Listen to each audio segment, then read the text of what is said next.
യേശുവാണ് പ്രശ്നങ്ങൾ പരിഹരിക്കുന്നവൻ. യേശുവാണ് ഏക സത്യദൈവം. യേശുവാണ് മാനവരാശിയുടെ രക്ഷകൻ. യേശുവാണ് ഏക മധ്യസ്ഥൻ. അവനാണ് ശക്തനായ ദൈവം.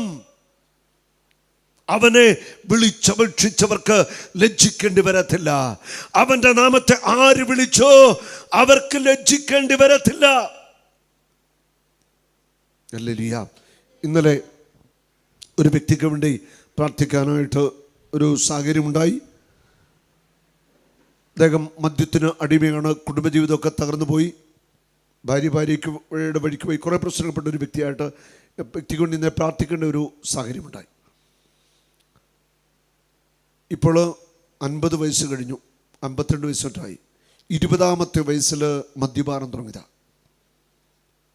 മാനസിക അസ്വസ്ഥ ഉണ്ടായിട്ട് അതിന് മരുന്ന് കഴിക്കുന്നുണ്ട്. അനേക തവണ മദ്യാസക്തിക്ക് അടിമയായിട്ട് ട്രീറ്റ്മെൻറ്റ് എടുത്തിട്ടുണ്ട്. തകർന്ന ഒരു മനുഷ്യൻ. വീട്ടിൽ നിരന്തരമായിട്ട് പ്രശ്നങ്ങൾ. അമ്മയും കൂടെയുണ്ട്. അമ്മയും അപ്പനും ഒക്കെ ഈ മകനെ വളരെ കാര്യമായിട്ട് നോക്കുന്നുണ്ട്. അങ്ങനെ വലിയൊരു ഒരു സമാധാനമില്ലാത്തൊരു കുടുംബ അന്തരീക്ഷം സാഹചര്യമാണ്. ഞാൻ ആ മകന് വേണ്ടി പ്രാർത്ഥിക്കുകയാണ്. ഒരു വ്യക്തി പൂർണ്ണമായിട്ട് മാനസിക അസ്വസ്ഥത, മദ്യത്തിൻ്റെ ആസക്തി, അതുമാത്രമല്ല പുകവലി, രാത്രിയിൽ നിന്ന് ഉറക്കമില്ല, പുകവലി ഭയങ്കര വിഷയമാണ്. കുടുംബത്തിന് സമാധാനമില്ലാത്ത അവസ്ഥയിലൂടെയാണ് ഈ വ്യക്തി കടന്നു പോകുന്നത്, ആ കുടുംബം കടന്നു പോകുന്നത്. ഞാൻ ഇവരോട് സംസാരിച്ചു. ഞാൻ ആ മകന് വേണ്ടി പ്രാർത്ഥിക്കുകയാണ്. ഞാൻ ആ മകനിൽ പ്രവർത്തിക്കുന്ന പൈശാചിക ശക്തി ബന്ധിച്ച് പ്രാർത്ഥിക്കുക. കാരണം ഈ മകനെ മദ്യത്തിൻ്റെ അടിമത്തത്തിലാക്കിയിരിക്കുന്ന, അവൻ്റെ ആത്മാവിനെ, മനസ്സിനെ, കുടുംബജീവിതത്തെ തകർത്ത ഒരു പിശാചുണ്ട്. അവൻ്റെ ജീവിതത്തെ തകർത്ത, അവന് മാനസിക അസ്വസ്ഥതയ്ക്കും മരുന്ന് കഴിക്കുന്നുണ്ട്. ആ അവസ്ഥയിൽ അവനെ എത്തിച്ചിരിക്കുന്ന ഒരു പിശാചുണ്ട്. അവനിൽ പ്രവർത്തിക്കുന്ന തിന്മയുടെ ആത്മാവിനെ ബന്ധിച്ച് പ്രാർത്ഥിക്കുക. ഞാൻ പ്രാർത്ഥിക്കുമ്പോൾ അവൻ നിൽക്കുകയാണ്. ആ സഹോദരൻ ദൈവശക്തി ഇറങ്ങിയിട്ട് പെട്ടെന്ന് കസലിലേക്ക് വീണു. വിടുതലിന് വേണ്ടി ശരിക്ക് പ്രാർത്ഥന എല്ലാം കഴിഞ്ഞു. അത് ഞാൻ ചോദിച്ചു, താങ്കൾക്ക് എന്താണ് അനുഭവപ്പെട്ടത്? ആ വ്യക്തി പറയുകയാണ്, എൻ്റെ ശരീരത്തു നിന്ന് ആരോ ഇറങ്ങിപ്പോയി. എൻ്റെ ശരീരത്തു നിന്ന് ആരോ ഇറങ്ങിപ്പോയി. എന്നോട് അതിന് മുമ്പേ സംസാരിക്കുമ്പോൾ ആ വ്യക്തി ഊമനെ പോലെ ഇരിക്കുക. കൂടെയുള്ളവരൊക്കെ സംസാരിക്കത്തുമില്ല. ആ പ്രാർത്ഥന കഴിഞ്ഞപ്പോൾ അവൻ പറഞ്ഞു, എൻ്റെ ശരീരത്തു നിന്ന് ആരോ ഇറങ്ങിപ്പോയി. ആൾ സംസാരിക്കാൻ തുടങ്ങി. നന്നായിട്ട് ചിരിക്കുന്നു, വർത്തമാനം പറയുന്നു. എനിക്കിനെ മദ്യപാനത്തിൽ നിന്ന് രക്ഷപ്പെടുന്ന ആഗ്രഹമുണ്ട്. പെട്ടെന്ന് നിമിഷ നേരം കൊണ്ട് ആ വ്യക്തിയുടെ മനസ്സ് ചേഞ്ച് ആവുകയാണ്. ആ മനുഷ്യൻ്റെ മേൽ, ആ മനുഷ്യൻ്റെ ശരീരത്തിൻ്റെ മേൽ, മനസ്സിൻ്റെ മേൽ, ആത്മാവിൻ്റെ മേൽ സ്വാധീനം ചെലുത്തിയിരുന്ന ആ പൈശാചിക ശക്തി ആ വ്യക്തിയെ വിട്ടുപോയപ്പോൾ ആ വ്യക്തി സ്വതന്ത്രനായി. Hallelujah, hallelujah, hallelujah. യേശുവേ നന്ദി, യേശുവേ സ്തുതി, യേശുവേ നന്ദി. തളർന്ന മനസ്സുകളെ കർത്താവ് ശക്തിപ്പെടുത്തും. തളർന്ന ശരീരങ്ങൾക്ക് അവൻ ബലം നൽകാനായിട്ട് പോകുക. കാനായിലെ കല്യാണ വീട്ടിൽ രൂപപ്പെട്ട ആ പ്രതിസന്ധിയെ പരിശുദ്ധ മറിയം യേശുവിൻ്റെ കരങ്ങളിലേക്ക് ഏൽപ്പിച്ചു കൊടുത്തു. ഹല്ലേലൂയ.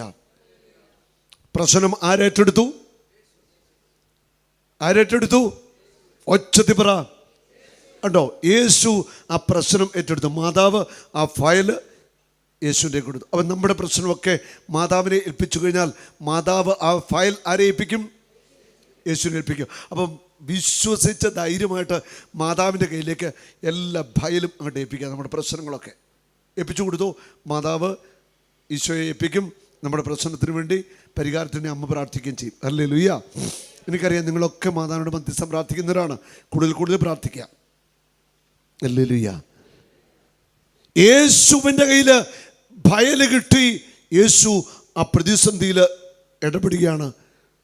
കൽഭരണി വെള്ളം നിറച്ചു, വിളമ്പിക്കൊള്ളാൻ പറയുക. നിറച്ച് വെള്ളം വീഞ്ഞായിട്ട് മാറുന്ന വലിയൊരു അത്ഭുതം അവിടെ സംഭവിക്കുകയാണ്.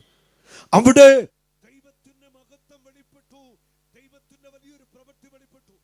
ആ പ്രതിസന്ധി അവിടെ രൂപപ്പെട്ടുവെങ്കിൽ ആ പ്രതിസന്ധിയിൽ ദൈവത്തിൻ്റെ മഹത്വം വെളിപ്പെട്ടു. ഹല്ലേലൂയ. അപ്പോൾ ഇവിടെ ഇന്ന് പ്രതിസന്ധികളിലും പ്രശ്നങ്ങളിലൊക്കെ ആയിരിക്കുന്ന ഓർത്തുകൊള്ളുക, ഈ പ്രശ്നവും പ്രതിസന്ധിയൊന്നും നിന്നെ തീർക്കത്തില്ല, നിന്നെ വിഴുങ്ങത്തില്ല. ഈ പ്രശ്നവും പ്രതിസന്ധിയും നിന്നെ തീർക്കുന്ന ഒരു പ്രശ്നവും പ്രതിസന്ധിയല്ല. ഇതിനെ നീ മറികടക്കും. ഈ പ്രശ്നങ്ങളുടെ മീതെ നീ നടന്ന് കടന്നു പോകും. നിന്റെ കൂടെ യേശുവുണ്ട്. ശക്തനായവൻ നിന്റെ കൂടെയുണ്ട്. നീ പേടിക്കണ്ട. ഒരു പ്രശ്നത്തിനും നിന്നെ തകർക്കാനായിട്ട് പറ്റത്തില്ല. ഒരു പ്രതിസന്ധിയും നിന്നെ തീർക്കത്തില്ല. വിശ്വസിക്കാമോ? ഹല്ലേലൂയ. തളർന്നവന് അവിടുന്ന് ബലം നൽകുന്നു, ദുർബലന് ശക്തി പകരുകയും ചെയ്യുന്നു. നിന്റെ മനസ്സിൻ്റെ തളർച്ചയുടെ മേൽ ദൈവത്തിൻ്റെ ശക്തി വ്യാപരിക്കാൻ പോവുക. നിന്റെ മനസ്സിനെ കർത്താവ് ബലപ്പെടുത്താനായിട്ട് പോവുക. തളർന്നവന് അവിടുന്ന് ബലം നൽകുന്നു, ദുർബലനെ ശക്തിപ്പെടുത്തും. നിന്റെ ദുർബലാവസ്ഥയിലൊക്കെ കർത്താവ് ശക്തി തരാൻ പോവുക. പരിശുദ്ധാത്മാവ് നിന്നെ ശക്തിപ്പെടുത്താൻ പോവുക. യുവാക്കന്മാർ പോലും തളരുകയും ക്ഷീണിക്കുകയും ചെയ്തേക്കാം.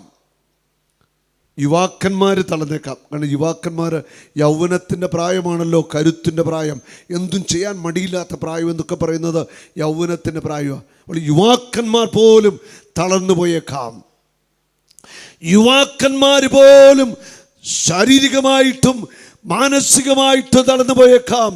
അടുത്ത വചനം പറയുന്നു, ചെറുപ്പക്കാര് ശക്തിയറ്റു വീണേക്കാം. ചെറുപ്പക്കാര് ശക്തിയറ്റു വീണേക്കാം. പക്ഷെ ദൈവത്തിൽ ആശ്രയിക്കുന്നവർ വീണ്ടും ശക്തി പ്രാപിക്കും. ദൈവത്തിൽ ആശ്രയിക്കുന്നവർ വീണ്ടും ശക്തി പ്രാപിക്കും. അവർ കഴുകന്മാരെ പോലെ ചിറകടിച്ചുയരും. അവർ ഓടിയാലും ക്ഷീണിക്കില്ല, നടന്നാൽ തളരുകയുമില്ല. Hallelujah, hallelujah. ഓടിയാൽ ക്ഷീണിക്കത്തില്ല, നടന്നാൽ തളരത്തില്ല. കഴുകനെ പോലെ ചിറകടിച്ചുയരും. ചെറുപ്പക്കാർ ശക്തിയേറ്റു വീണാലും നീ ശക്തിയേറ്റു വീഴത്തില്ല. നിന്നെ താങ്ങുന്നവൻ നിന്റെ കൂടെയുണ്ട്. നീ തളർന്നു പോകുവാൻ, നീ തകർന്നു പോകുവാൻ, നീ വീണു പോകുവാൻ, നീ തീർന്നു പോകുവാൻ കർത്താവ് അനുവദിക്കത്തില്ല. Hallelujah, hallelujah, hallelujah. ഇത് നിന്റെ ജീവിതത്തിന് ഒരവസാനമല്ല.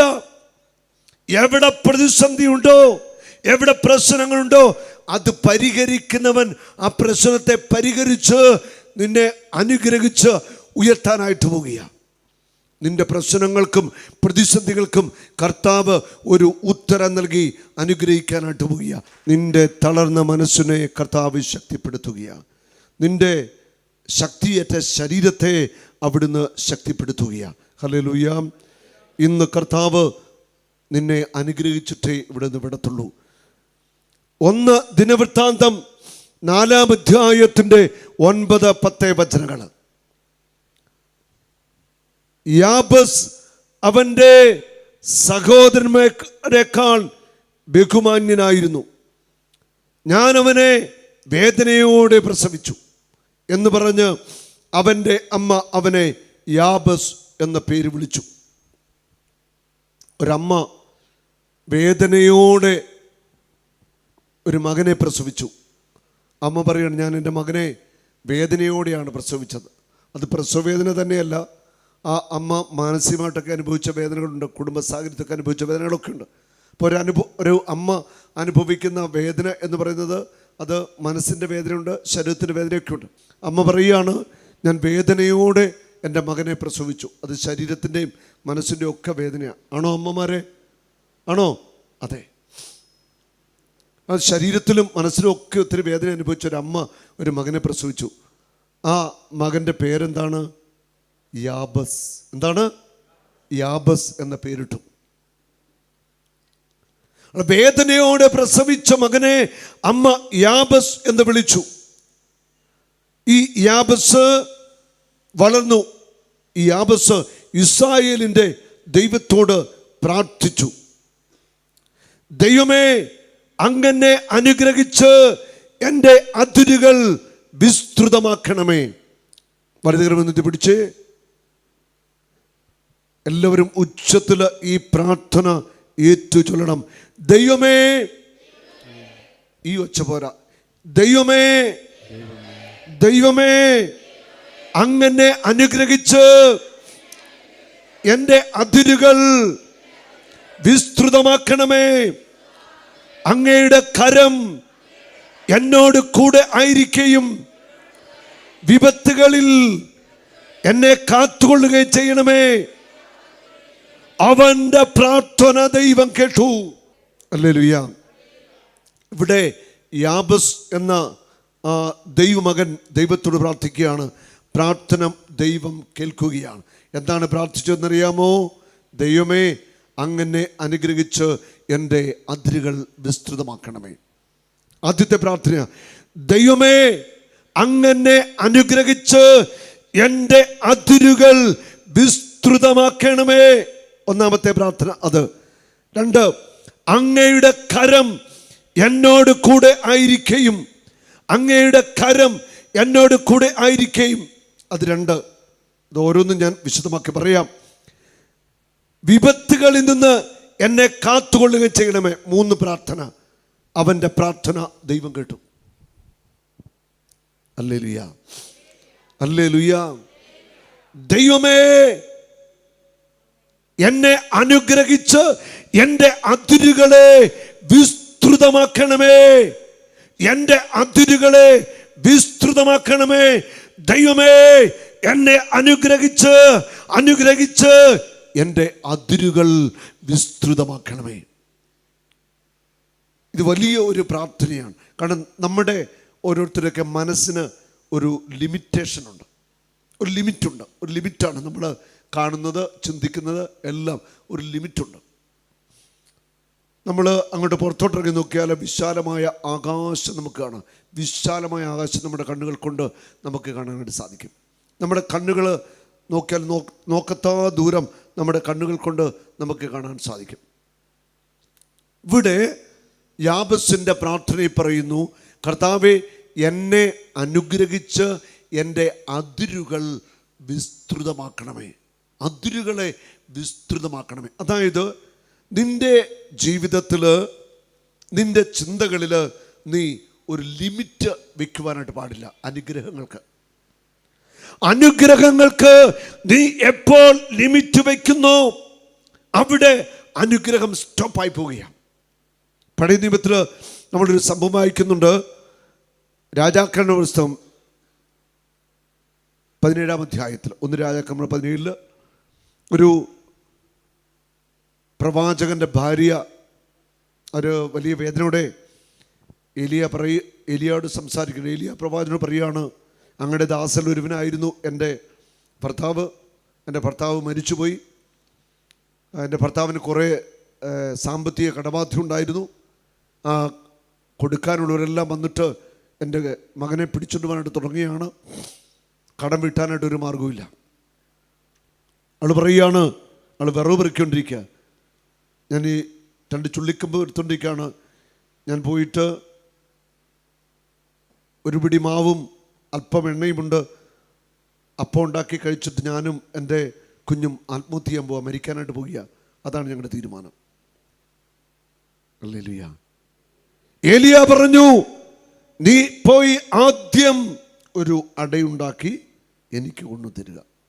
Hallelujah, hallelujah. ആ സ്ത്രീ അതുപോലെ ചെയ്തു. പിന്നീട് എന്താ സംഭവിച്ചത്? കലത്തിലെ മാവ് തീർന്നു പോയില്ല. എണ്ണ പറ്റിയോ? കടം വിട്ടാൻ ഒരു വഴി പ്രവാചകൻ പറഞ്ഞു കൊടുത്തു. എന്താ പറഞ്ഞു കൊടുത്ത വഴി? ചെന്നിട്ട് എല്ലാ അയലോക്കത്തു നിന്നൊക്കെ ധാരാളം പാത്രങ്ങൾ വാങ്ങിയിട്ട് അതിലേക്ക് എണ്ണ പകരുക. അവിടെ ഒരു അത്ഭുതം നടക്കുക. അതായത് അല്പം എണ്ണയുള്ള പാത്രത്തിൽ നിന്ന് എണ്ണ കോരിപ്പോൾ ഇത് തിളച്ചു വരുന്നത് പോലെ അടിയിൽ നിന്ന്, ഈ പാത്രത്തിൻ്റെ അടിയിൽ നിന്ന് ഇങ്ങനെ തുളുമ്പി ഉറവയെന്ന് എണ്ണ വരുന്ന പോലെ ഉറവയിലൂടെ എന്ന പോലെ എണ്ണ ആ പാത്രത്തിൽ നിറയുന്ന ഒരു അത്ഭുതം നടക്കുക. ഒരു പാത്രം നിറച്ചു, മാറ്റിവെച്ചു. എണ്ണയുടെ വരവ് നിൽക്കുന്നില്ല. അടുത്ത പാത്രം നിറച്ചു. ഉള്ള പാത്രങ്ങൾ മുഴുവൻ നിറച്ചു. അമ്മ പറഞ്ഞു, മക്കളെ ഇനി പാത്രമുണ്ടോ? മക്കൾ പറഞ്ഞു, പാത്രം തീർന്നു. എണ്ണയുടെ ഒഴുക്ക് നിലച്ചു. ലിമിറ്റാക്കി അവിടെ നിലച്ചു. ഇവിടെ യാബസ് പ്രാർത്ഥിക്കുന്നത് എന്താ? ദൈവമേ എന്നെ അനുഗ്രഹിച്ച് എൻ്റെ അതിരുകളെ വിസ്തൃതമാക്കണമേ. ഇന്ന് നമ്മൾ പ്രാർത്ഥിക്കുന്നത് അതിരുകളെ വിസ്തൃതമാക്കാൻ വേണ്ടിയാ. നമുക്ക് പ്രാർത്ഥിക്കണം, നമ്മൾ ഇട്ടിരിക്കുന്ന അതിരുകളെ ഇന്ന് നമ്മൾ തകർക്കുകയാണ്. അത് ആത്മീയ അനുഗ്രഹങ്ങൾ, ഭൗതിക അനുഗ്രഹങ്ങൾ, ജീവിതത്തിൻ്റെ എല്ലാ മേഖലയും, all boundaries break in the name of Jesus.